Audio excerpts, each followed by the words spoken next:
So profits are up, prices are up, wages are down, Australians are doing it tough, but they're told everything's going to be all right, the market will fix it soon. We don't think it will.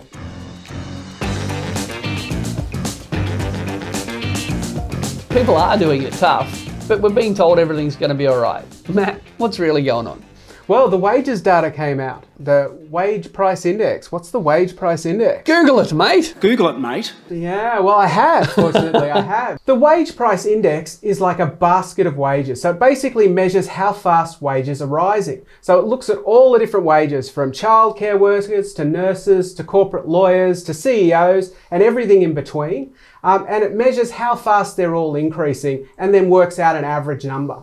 So just like the consumer price index tells us what's happening to a basket of consumer goods, the wage price index tells us what's happening to a representative basket of different wages. So over the last year, it's increased by 2.6%. Now, to put that in context, here's wages in this graph here, and we can see that before the election of the coalition government, the average in 2013. Back in 2013, the average was above 3.5%. So wages used to be growing at 3.5%. Yep. Coalition gets elected. And suddenly they crashed down to closer to 2%. Wow. And I think I remember Erica Betts was employment minister back then, and I remember him warning of a wages explosion. It was about to explode. He fixed it. He fixed it. Well, he well and truly fixed it.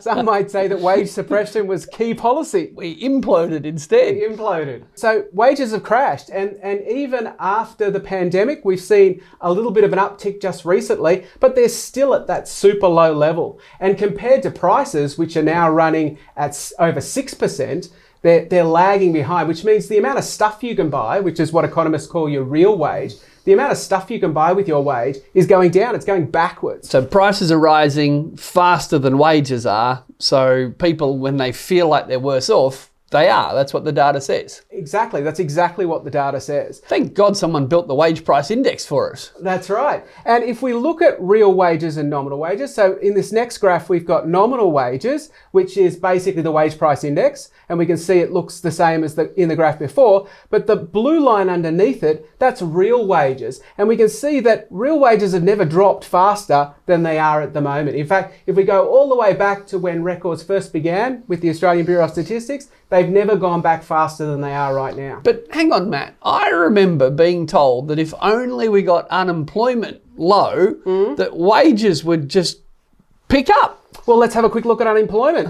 Do you think it's low, Richard? It looks very low. It looks historically low. It looks as historically low as real wage growth. Exactly right. So this graph only goes back to 1976, right? Ah, right. There's your problem. There's my problem. If you go back a little bit further, we can find. So you got to go back to 1974 when unemployment was lower than it is today. So if wages will go up when unemployment is low, then wages should be zooming up right now, shouldn't they, Richard? It's as if we've been told nonsense for a long time. The wage fairy hasn't come and sprinkled higher wages on all of the workers. But the other thing you might be hearing right now is bosses, businesses are saying that they're paying workers lots more. They're complaining that there's a huge labour shortage, that we need more immigration, that we need policies, the government needs to pay more to train people. There's all these policies that we need to expand the workforce, and that businesses are paying workers more. Except the data says they're not.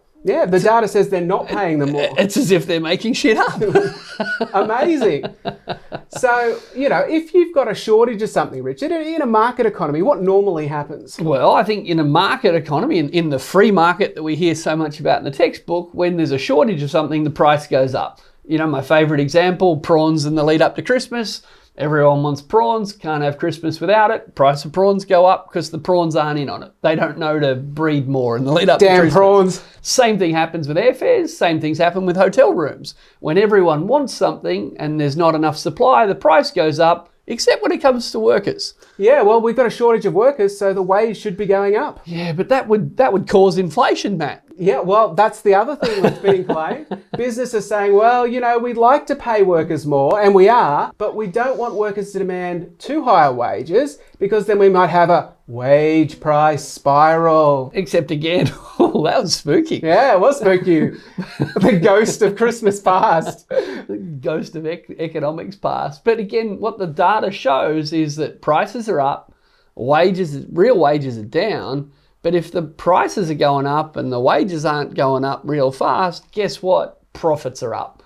So this idea that firms say we have no choice, if we pay our workers more, we have no choice except to increase our prices. Well, they do have a choice.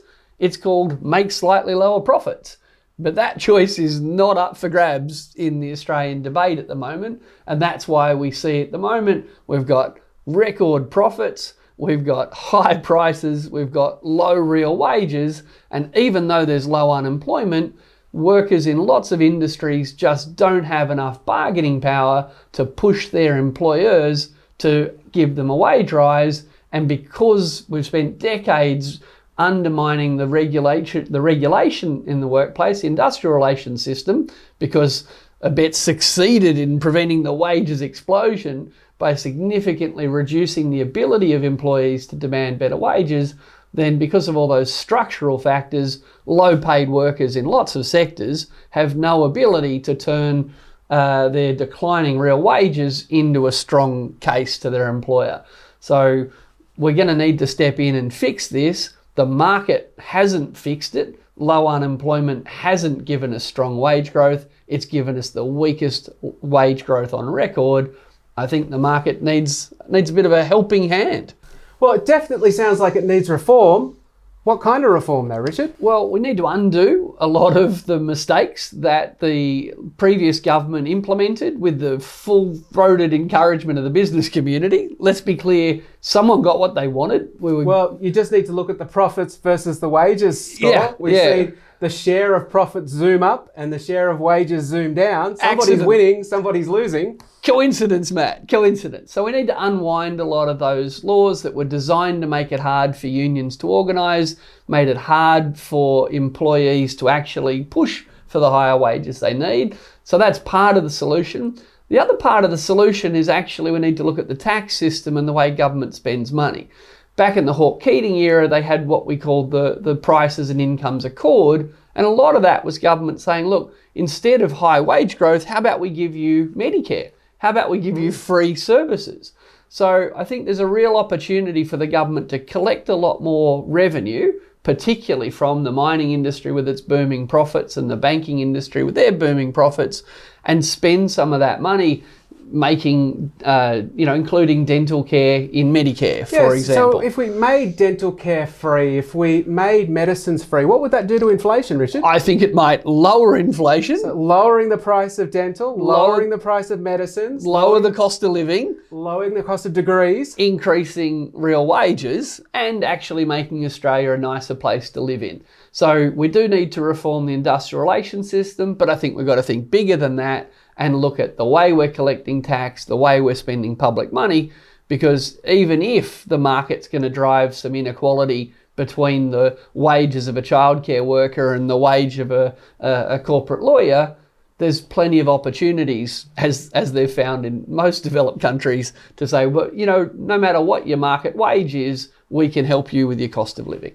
Of course, the other thing that governments can do quite directly is actually pay public servants more, or give more money to the groups that employ teachers, employ nurses, employ childcare workers to boost their wages as well. The public sector has a really important role in setting wages and conditions, not just for its own employees, but across the economy as a whole. And helping those sectors won't just help the individuals that work in those sectors, it will actually help the economy overall. So what's been happening to public sector wages versus private sector wages at the moment? Well, we went through COVID with wage freezes, and we've had a decade of government saying we have to control public sector wages. Well, we don't. These are important tasks that we're asking these people to do for us on our behalf. And if we paid better public sector wages, it would help them, but it would also help negotiations in other industries. Thanks for watching Ask an Economist. If you enjoyed this, please hit the subscribe button, tell your friends about it and share it.